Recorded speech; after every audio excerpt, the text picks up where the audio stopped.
দেখো আজকে নিয়ে চলে এসেছি তোমাদের সাথে একটা আচারের রেসিপি। তো নমস্কার বন্ধুরা, আমি রিঙ্কি। আমার নতুন একটা ভিডিওতে তোমাদের অনেক অনেক স্বাগত। তো আজকে বানাবো হচ্ছে জলপাইয়ের আচার।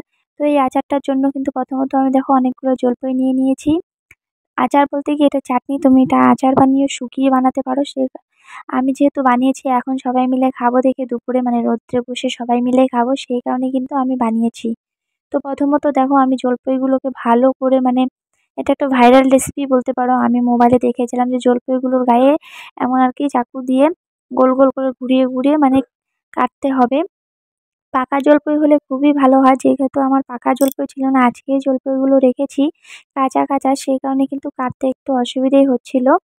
তো যাই হোক, তোমাদের কাছে পাকা জলপাই থাকলে তোমরা কিন্তু এইভাবে করে নিতে পারো। পাকা জলপাইটা দিয়ে মানে সব থেকে ভালো হয়।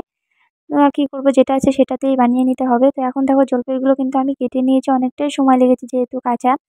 তো কেটে নিয়েছি, আর ওইদিকে কিন্তু আমি একটা মশলাও বানিয়ে নিয়েছি। মশলাটা পরে দেখাচ্ছি। এখন দেখো, এটা কিন্তু বানানোর জন্য প্রথমত তোমার কোনো তেলের কোনো দরকার হবে না। ডাইরেক্ট তুমি জলপাইটা কেটে এটার মধ্যে অনেকটা পরিমাণে চিনি লাগবে এই চাটনিটা বানানোর জন্য। তো দেখো অনেকটা পরিমাণ চিনি আমি দিয়ে দিয়েছি, তারপরে লবণ যতটা পরিমাণ লাগে লবণটা দিয়ে নিয়ে তারপরে কিন্তু একটু জল মানে উপর দিয়ে ছিটে দিয়ে তারপরে কিন্তু আমি মাখিয়ে রেখেছিলাম।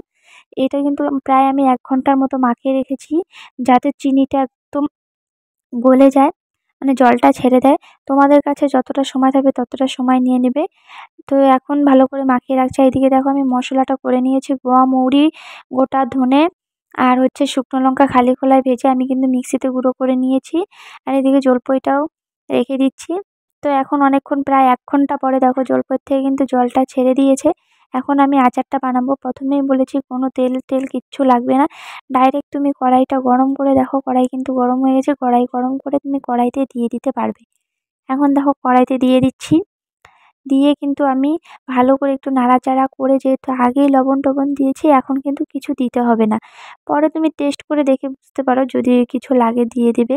আর এই জলপাইগুলো খুবই টক ছিল, সেই কারণে চিনিটা কিন্তু একটু বেশি লেগেছে। যে মাখিয়ে রাখার পরেও কিন্তু আমি চিনি দিয়েছিলাম পরে, যেহেতু মিষ্টিটা একটু কম লাগছিল। আর আমি এখানে জল দিয়েছি কারণ জলপাইগুলো কাঁচা ছিল, সেদ্ধ হতে একটু সময় লাগবে সেই কারণে। তো ফুটে টুটে আসার পরে দেখো এখন কিন্তু আমি যে মশলাটা বানিয়ে রেখেছিলাম সেই মশলাটা দিয়ে দিচ্ছি। পাকা জলপাই হলে কিন্তু তোমরা জল দেবে না, যে চিনির জলটা হবে ওটা দিয়ে কিন্তু হয়ে যাবে। যেহেতু কাঁচা ছিল দেখে আমি কিন্তু জলটা ব্যবহার করেছি। এখন দেখো আরেকটু ফুটে আসলে কিন্তু আমি এই জিনিসটা নামিয়ে নেব। আর খেতে সত্যি দুর্দান্ত হয়েছিল। তোমরা এই ভাইরাল জলপাইয়ের চাটনিটা ঘরে বানিয়ে খেতে পারো।